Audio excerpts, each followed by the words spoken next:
Our final guest of the hour is someone who's got his finger on the pulse of the markets, steelmaking, IPOs, and SPACs, and how all of those could fare in a rising rate environment. Leon Kalvaria is the chairman of the Institutional Clients Group at Citi. And Leon, thanks for being with us today. I'd say, first of all, we've been watching rates really closely because every time the 10-year yield goes up, you watch tech stocks kind of fall back down. You think that we are going to be watching inflation that is stronger sooner than anticipated. What do you see happening? It's interesting, Becky. Firstly, good morning. Nice to see you. And I hope we'll be seeing each other in the studio soon. The 10-year has been a very, very closely watched phenomenon, and in some ways surprising, as it went up 1 to 1.5 to 1.6, and the impact on the tech stocks here right now. I think this will start to get mitigated over time. People are thinking that the 10-year could ultimately get here to 2%. It's added to the volatility on the tech side of the equation. I think we will start to see that adjust here. And I think we will start to see an environment here where people will factor that in here and then go back to the fundamentals. I'm a little surprised to see the impact on the tech stocks. I think this will be mitigated. We have been spending a lot of the time today talking about how far the market has run and how quickly that's happened. I guess I would ask you, when you're talking to investors, what do you tell them in terms of how expensive you think the market is or isn't? Well, I spend most of my time, as you know, Becky, talking to corporations in the boardroom and at the C-suite.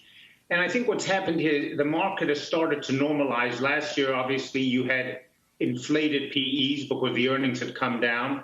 Earnings have started to come back up. PEs have normalized here right now. And we're at a point where investors and corporations can actually project their business. And that's, in turn, as you know, impacted the M&A business. It's impacted the IPO business. A year ago, people did not know which way to turn in terms of projections. Now they're much more comfortable and focused on whether it's reopening stocks, whether it's cyclicals coming back.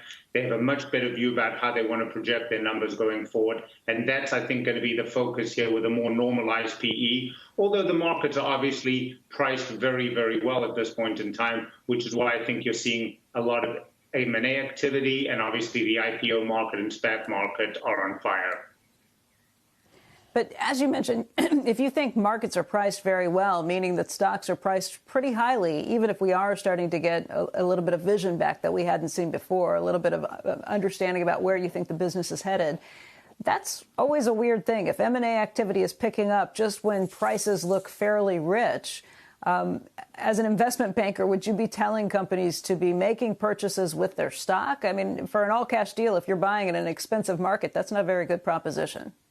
Yeah, I wouldn't necessarily say expensive. Everything is case by case, Becky. I think in many cases, things have normalized and they are fairly priced. So as we think about it on the M&A side of the equation, let's not forget interest rates are very, very cheap. So cash is being used significantly in many M&A transactions. In some cases, people are using equity, especially when there are stock-for-stock deals of companies that are very, very similar.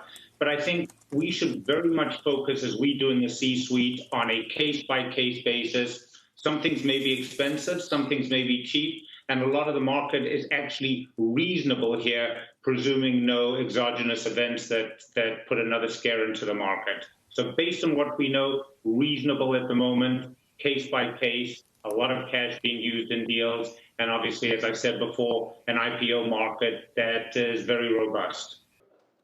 Shepard Smith here. Thanks for watching CNBC on YouTube.